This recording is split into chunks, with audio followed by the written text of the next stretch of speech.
कोई अगर आपके अच्छे कार्य पर संदेह करता है तो करने देना, क्योंकि शक सदा सोने की शुद्धता पर किया जाता है, कोयले की कालिक पर नहीं। राधे राधे दोस्तों, जय श्री कृष्णा। आप सभी का हार्दिक अभिनंदन करती हूँ अपने YouTube चैनल पर। दोस्तों, आज हम सुनेंगे आषाढ़ मास महात्म्य का 16वां अध्याय। भरद्वाज नाम से विख्यात एक बड़े धर्मात्मा मुनि थे। उनकी पत्नी का नाम पैठन था। वह पतिव्रता धर्म का पालन करते हुए अपने पति के साथ गौतमी के तट पर निवास करती थी। एक बार मुनि ने अग्नि और सोम देवताओं के लिए तथा इंद्र और अग्नि देवताओं के लिए पुरोस अर्थात खीर बनाया। पुंडा जब पक रहा था तब उसके धुएं से पुरुष प्रकट हुआ, जो तीनों लोगों को भयभीत करने वाला था। उसने पुंडा खा लिया, जिसे देखकर मुनि ने बड़ा क्रोध करते हुए कहा कि रे तू कौन है जो मेरा यज्ञ नष्ट कर रहा है। ऋषि की बात सुनकर राक्षस ने उत्तर दिया, मेरा नाम हव्यधन है और मैं संध्या का पुत्र हूँ। प्राचीन महर्षि का ज्येष्ठ पुत्र मैं ही हूँ। ब्रह्मा जी ने मुझे वरदान दिया है कि तुम सुखपूर्वक यज्ञों का भक्षण करो। मेरा छोटा भाई कली भी बलवान और अत्यंत भीषण है। मैं काला, मेरे पिता काले और मेरी माँ काली और मेरा छोटा भाई भी काला ही है। मैं कृतांत बनकर यज्ञ का नाश और युग का छेदन करूंगा। जिसे सुनकर भरद्वाज मुनि कहने लगे कि तुम मेरे यज्ञ की रक्षा करो, क्योंकि यह प्रिय और सनातन धर्म है। मैं जानता हूँ तुम यज्ञ का नाश करने वाले हो, तो भी मेरा अनुरोध है कि तुम ब्राह्मणों सहित मेरे यज्ञ की रक्षा करो। यज्ञ ने सुना तो उन्हें लगा कि हे भरद्वाज, तुम संक्षेप में मेरी बात सुनो। पूर्व काल में देवताओं और दानवों के समीप श्री ब्रह्मा जी ने मुझे श्राप दिया था। उस समय मैंने लोक पिता में ब्रह्मा जी को प्रार्थना करके प्रसन्न कर लिया। तब उन्होंने कहा कि जब श्रेष्ठ मुनि तुम्हारे ऊपर अमृत का छींटा दे, तब तुम इस श्राप से मुक्त हो जाओगे। इसके सिवा और कोई दूसरा उपाय नहीं है। हे ब्राह्मण, अब आप जब ऐसा ही करेंगे तब आपकी जो जो इच्छा होगी वह सब पूर्ण हो जाएगी और यह बात कभी भी मिथ्या नहीं हो सकती। यज्ञ की बात सुनकर भरद्वाज जी ने कहा कि हे महामते, तुम मेरे सखा हो, अतः जिस उपाय से यज्ञ की रक्षा हो वह बताओ, मैं उसे अवश्य करूँगा। देवताओं और दैत्यों ने एकत्रित होकर कभी समुद्र का मंथन किया था। उस समय बड़े कष्ट थे, उन्हें अमृत मिला। अब वही अमृत मुझे कैसे सुलभ हो, यह अगर तुम प्रेम वश प्रसन्न हो तो जो सुलभ वस्तु हो वही मांगो। ऋषि की यह बात सुनकर राक्षस ने बड़ी प्रसन्नता के साथ कहा कि गौतमी गंगा का जल अमृत है, स्वर्ण अमृत कहलाता है, गाय का घी भी अमृत है और सोम को भी अमृत ही माना जाता है। इन सब के द्वारा मेरा अभिषेक करो, अथवा गंगा का जल, घी और स्वर्ण, इन तीनों वस्तुओं से ही अभिषेक करो। सबसे उत्कृष्ट एक दिव्य अमृत है, वह है गौतमी गंगा का जल। यह सुनकर भरद्वाज मुनि को बड़ा संतोष हुआ और उन्होंने बड़े आदर के साथ गंगा का अमृत में जल हाथ में लिया और उससे राक्षस का अभिषेक किया, जिससे वह महाबली राक्षस शुक्ल वर्ण का होकर प्रकट हुआ। जो पहले तो काला था, अब वह क्षण भर में ही गोरा हो गया। प्रतापी भरद्वाज ने यज्ञ समाप्त करके ऋतुविजों को विदा किया, जिसके बाद राक्षस ने पुनः भरद्वाज से कहा कि हे मुनि, अब मैं भी जाता हूँ। तुमने मुझे गौर वर्ण कर दिया। तुम्हारे इस तीर्थ में जो लोग भी स्नान, दान और पूजन आदि करेंगे, उन सभी को अभिष्ट फलों की सिद्धि होगी। इसके स्मरण मात्र से सभी पाप नष्ट हो जाएंगे। तब से वह शुक्ल तीर्थ के नाम से विख्यात हुआ। दंडकारण्य में गौतमी गंगा के तट पर वह तीर्थ स्वर्ग का खुला हुआ दरवाजा है। वहाँ गंगा जी के दोनों तटों पर 7000 तीर्थ हैं, जो सभी प्रकार की सिद्धि देने वाले हैं। श्री विष्णु तीर्थ के नाम से जो विख्यात तीर्थ है, उसका वृतांत भी सुनो। मृदुल के पुत्र मुदगल एक प्रसिद्ध महर्षि थे, जिनकी पत्नी का नाम जाला था। वह उत्तम पुत्रों की जननी थी। मौदगली के पिता मृदुल ऋषि भी संपूर्ण विश्व में विख्यात थे। उनकी पत्नी भागीरथी के नाम से प्रसिद्ध थी। मदगर ऋषि प्रातः काल ही गंगा स्नान करते, यह उनका नित्य कर्म था। गंगा के तट पर कुश मिट्टी और समी के फूलों से वे प्रतिदिन भगवान का पूजन करते। गुरु के बताए हुए मार्ग से अपने हृदय कमल के भीतर वे प्रतिदिन भगवान विष्णु का आवाहन करते थे। उनके आवाहन करते शंख चक्र और गदाधारी लक्ष्मीपति जगन्नाथ गरुड़ पर आरूढ़ होकर तुरंत वहां आते थे।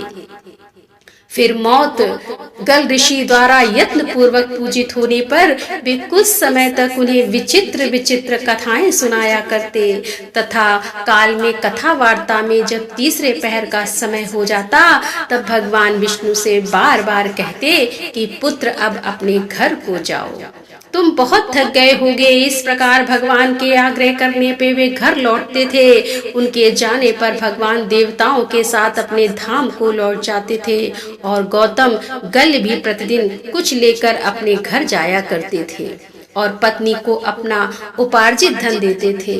मौत गल की पत्नी जबाला बड़ी पतिव्रता थी। उसके स्वामी साग फल अथवा मूल जो कुछ भी लाते थे उसे वह लेकर उसका संस्कार करती थी और पहले अतिथियों को, बालकों तथा अपने पति को परोस देती थी।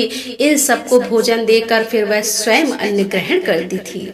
जब सभी लोग भोजन कर लेते तब वह अन्न ग्रहण करती थी और मृदुल मुनि प्रतिदिन रात में प्रसन्नता पूर्वक श्री विष्णु के मुख से सुनी हुई कथाएं फिर आपको सुनाया करते थे। इस प्रकार बहुत समय व्यतीत होने के बाद मौद मुनि ने पत्नी, पुत्र, भाई बंधु और माता पिता के साथ उत्तम भोग भोगे और अंत में मोक्ष की प्राप्त कर लिया। तब से वह तीर्थ मोक्ष तीर्थ और श्री विष्णु तीर्थ के नाम से प्रसिद्ध हुआ। वहाँ स्नान और दान, भोग और मोक्ष देने वाला है। अगर किसी तरह उस तीर्थ के नाम का श्रवण अथवा स्मरण हो जाए तो फिर भगवान विष्णु प्रसन्न हो जाते हैं और वह मनुष्य पापों से मुक्त होकर सुखी हो जाता है। वहाँ गौतमी के दोनों तटों पर 11,000 तीर्थ हैं जो स्नान, दान और जप आदि करने से सभी पदार्थ देने वाले हैं। श्री ब्रह्मा जी कहते हैं कि नारद विष्णु तीर्थ के बाद लक्ष्मी तीर्थ है जो लक्ष्मी की वृद्धि और दरिद्रता का नाश करने वाला है। उसका पवित्र इतिहास बताता हूँ, इसे ध्यान पूर्वक सुनो।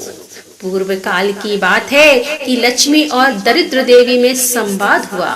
वे दोनों एक दूसरे का विरोध करती हैं। संसार में आई तीनों लोकों में कोई भी वस्तु ऐसी नहीं है जहाँ यह व्याप्त ना हो और दोनों ही कहने लगी कि मैं बड़ी हूँ और मैं बड़ी हूँ। लक्ष्मी ने सलाह दी कि देहधारियों का कुलशील और जीवन में ही हूँ, मेरे बिना वे जीते हुए भी मृतक के समान हैं। लक्ष्मी की बात सुनकर दरिद्र ने भी तर्क उपस्थित किया। नारद दरिद्र इस प्रकार कहने लगे कि मैं ही सबसे बड़ी, जहाँ मैं जाती हूँ सदा मेरे ही अधीन है। काम, क्रोध, मद, लोभ और मात्सर्य रहते हैं। भय, उन्माद, ईर्ष्या और उद्दंडता का भी अभाव रहता है।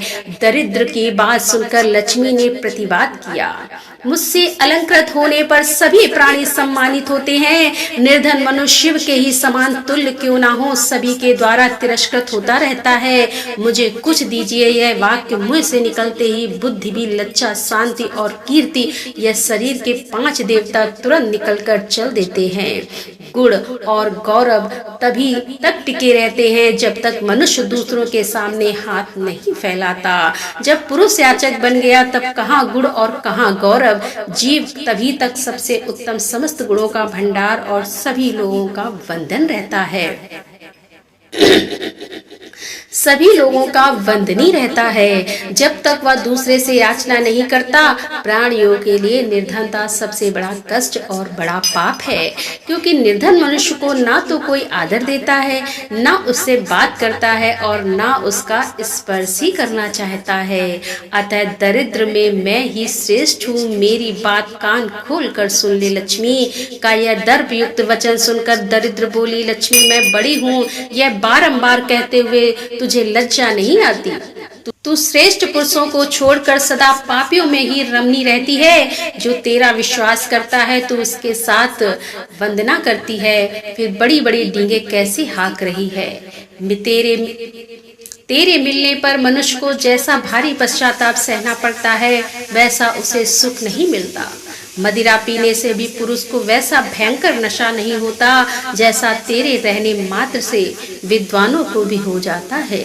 लक्ष्मी, तू सदा प्रापियों के साथ ही क्रीड़ा करती है। मैं योग और धर्मशील पुरुषों में सदा निवास करती हूँ। भगवान शिव और श्री विष्णु के भक्त, कृतज्ञ महात्मा, सदाचारी, शांत, साधु, विद्वान, सूरवीर और बुद्धि वाले श्रेष्ठ पुरुषों में मेरा निवास है। अतः श्रेष्ठता तो सदा मुझ में ही तेजस्वी ब्राह्मण, व्रत परायण, सन्यासी और निर्भय मनुष्यों के साथ मैं रहा करती हूँ। कि तू कहाँ रहती है यह भी सुन ले। पाप परायण, राज कर्मचारी, निष्ठुर, खल, चुगलखोरी, लोभी, कृत्या, अनार्य, कृतंग्र, धर्मघाती, मित्रद्रोही, अनिष्का तथा हृदयहीन मनुष्य में ही तेरा निवास है। इस तरह विवाद करती हुई वे दोनों मेरे पास आई और नारद, मैंने उनकी बात सुनी और इस प्रकार कहा कि पृथ्वी तथा आप अर्थात जल की दोनों देवियां मुझसे ही प्रकट हुई हैं। स्त्री होने के कारण वे स्त्री के विवाद को समझ सकती हैं और कोई नहीं समझ सकता। उनमें जो भी कमंडल से प्रकट होने वाली नदियां हैं वे श्रेष्ठ हैं। उन सरिता में भी गौतमी देवी तो सर्वश्रेष्ठ है। अतः वे ही तुम्हारे विवाद का निर्णय करेंगी। वे ही सबकी पीड़ा को हरेंगी और सभी के संदेहों का निवारण करने वाली हैं। मेरे कहने से वे दोनों पृथ्वी और जल के पास गई और उन सबको साथ लेकर फिर गौतमी देवी के पास पहुंची। भूदेवी और जल देवी ने गौतमी से लक्ष्मी और दरिद्र का विवाद स्पष्ट रूप से कह सुनाया। उन दोनों के विवाद को समस्त लोकपाल पृथ्वी और जल के मध्यस्थ की तरह सुन रहे थे।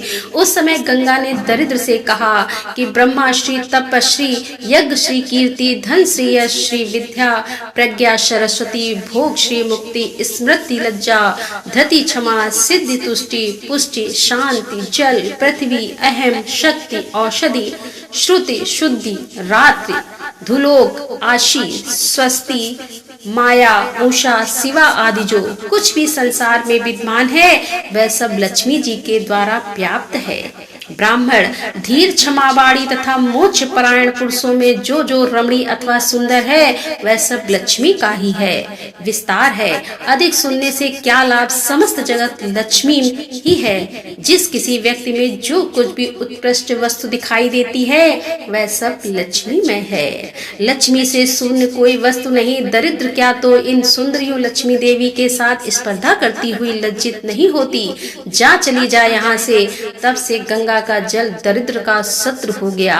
तभी वह दरिद्रता का कष्ट उठाना पड़ता है। जब तक गंगा जी का सेवन ना किया जाए तब से लक्ष्मी तीर्थ अलक्ष्मी नाशक हो गया। वहाँ स्नान और दान करने से मनुष्य लक्ष्मीवान तथा पुण्यवान होता है। हे महामते, वहाँ देवताओं तथा ऋषियों मुनियों द्वारा सेवित 6000 तीर्थ हैं जो सब के सब सिद्धि प्रदान करने वाले हैं। उसके बाद विख्यात भानु तीर्थ है जो मनुष्यों को सभी प्रकार की सिद्धि देने वाला है। वहाँ का वृतांत महापातकों का नाश करने वाला है। मैं उसे बताता हूँ, सुनो। शरती नाम से विख्यात एक परम धर्मात्मा राजा थे। उनकी पत्नी का नाम स्वर्विष्ठा था। रानी इस भूतल पर सबसे सुंदरी शैमी पुरुषों में श्रेष्ठ विश्वामित्र कुमार ब्रह्मा ऋषि मधुच्छ राजा शर्यंती के पुरोहित थे। एक समय की बात है कि वीरवर राजा शर्याती अपने पुरोहित को साथ लेकर दिग्विजय के लिए निकले। राजा संपूर्ण दिशाओं पर विजय पाकर लौटते समय मार्ग में सेना का पड़ाव डाला गया। उस समय उन्होंने अपने पुरोहित को उदास देखा तो पूछा कि विप्र, आप इतने खिन्न क्यों हैं? मैंने तो पृथ्वी को जीता और बड़े बड़े राजाओं पर विजय पाई। यह तो महान हर्ष का अवसर है और ऐसे खुश के अवसर पर आप दुखी हो रहे हैं। सच सच बताइए कि क्या कारण है। तब मधुच्छ ने राजा को संबोधित करते कहा कि राजन, जब एक पहर दिन रहेगा तब हम लोग यात्रा करेंगे। इसी में रात आदि बीत जाएगी। उधर इस शरीर की स्वामिनी मेरी प्रियतमा काम के वशीभूत होकर मेरी राह देखती है। उसका स्मरण करके मेरा शरीर सूखा जा रहा है।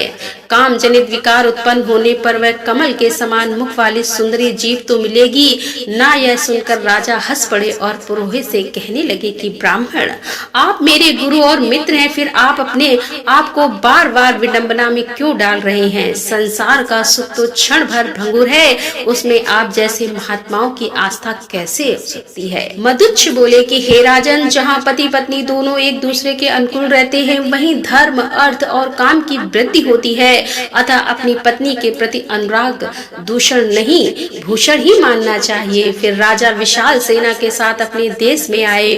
उन्होंने अपनी पत्नी के प्रेम की परीक्षा लेने के लिए नगर से यह संदेश भेज दिया कि राजा शर्याती दिग्विजय के लिए गए थे। वहां एक राक्षस पुरोहित सहित राजा को मारकर रसातल में चला गया। दूत के मुख से यह संदेश सुनकर रानी इसकी सत्यता का पता लगाने लगी, किंतु मजुच्छ की पत्नी ने तुरंत प्राण त्याग दिए। यह एक अद्भुत बात हो गई। दूतों ने उसकी मृत्यु का हाल महाराज से जाकर कहा और साथ ही रानियों की चेष्टा भी बताई, जिससे राजा को बड़ा विस्मय हुआ और दुख भी हुआ। उन्होंने दूतों से कहा कि तुम लोग जाकर ब्राह्मणी के शरीर की रक्षा करो और नगर में यह बात फैला दो कि राजा अपने पुरोहित के साथ राजधानी में आ रहे हैं। ऐसा कहकर राजा चिंता से व्याकुल हो उठे। उसी समय एक आकाशवाणी हुई, राजन, इस पृथ्वी पर गौतमी गंगा सब प्रकार के संकटों की शांति करने वाली तथा पावन है। वे आपका संपूर्ण मनोरथ सिद्ध करेगी। आकाशवाणी सुनकर शर्याती गौतमी के तट पर गए। उन्होंने ब्राह्मण को धन दिया, पुत्रों को दुष्ट को तृप्त किया और अपने पुरोहित को धन के साथ यह कहकर भेजा कि आप अन्य तीर्थों में जाकर धन दान दीजिए।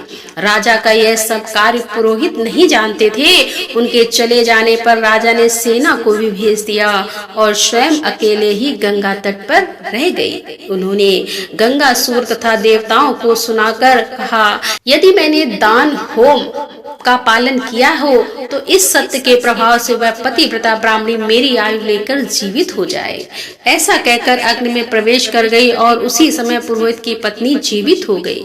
राजगुरु मुचिंद को जब यह बात मालूम हुई कि राजा अग्नि में प्रवेश कर गए हैं और मेरी पतिव्रता पत्नी मरकर फिर भी जी उठी, तो उसी के लिए महाराज ने अपने जीवन का परित्याग किया है। तब का ध्यान अपने कर्तव्य की ओर गया। उन्होंने सोचा कि मैं भी अग्नि में प्रवेश करके अपने प्रिय मित्र के पास जाऊं अथवा यही रहकर तपस्या करूं। अंत में इस निश्चय पर पहुंचे कि मेरा कर्तव्य तथा पुण्य कार्य यही है कि पहले राजा को जीवित करूं, उसके बाद प्रिया के पास जाऊं। यह विचार कर उन्होंने सूर्योदय का स्तवन किया, और क्योंकि उनके सिवा दूसरा कोई संपूर्ण अविष्ट वस्तु को देने वाला नहीं है। मदुच्छ बोले कि मुक्ति अमित तेजस्वी भगवान सूर्य को नमस्कार है। ओमकार के अर्थ भूत छंदोमय देव को नमस्कार है। जो विरूप पुरम पूर्ति सृष्टि पालन और संहार के हेतु तथा सबके प्रभु हैं, उन भगवान सूर्य को नमस्कार है। इस स्रोत से प्रसन्न होकर भगवान सूर्य ने कहा कि वत्स, कोई वर मांगो। तब मदुच्छ ने बोले, राजा को जीवन दान दे दीजिए। प्रिय वचन बोलने वाली मेरी पत्नी को भी जीवित रखिए और मुझे तथा राजा के लिए भी उत्तम पुत्र प्रदान कीजिए। हे जगदीश्वर, भगवान सूर्य से रत्नमय आभूषणों से विभूषित राजा शर्याती को जीवित करके ब्राह्मण की पत्नी को भी जिलाया और शेष तथा कल्याणमयी प्रदान कर दिए। फिर राजा प्रसन्न होकर पुरोहित के साथ प्रियजनों से घिरे हुए सुख पूर्वक अपने देश को गए। उस स्थान पर 3000 गुणवान तीर्थों का निवास है। हे मुने, उसी समय से उस स्थान का नाम भानु तीर्थ, मृत संजीवनी तीर्थ, शर्याती तीर्थ और मदुच्छ तीर्थ हो गया। वह स्मरण मात्र से ही सभी पापों को दूर भगाता है। उन तीर्थों में किया हुआ स्नान और दान संपूर्ण यज्ञों का फल देने वाला है। राधे राधे, जय श्री कृष्णा। दोस्तों, यहीं पर इस कथा का समापन करते हुए इसके आगे का वृतांत हम आपको अगली कथा में सुनाएंगे। तब तक के लिए राधे राधे, जय श्री कृष्णा, हर हर महादेव, जय भोलेनाथ की।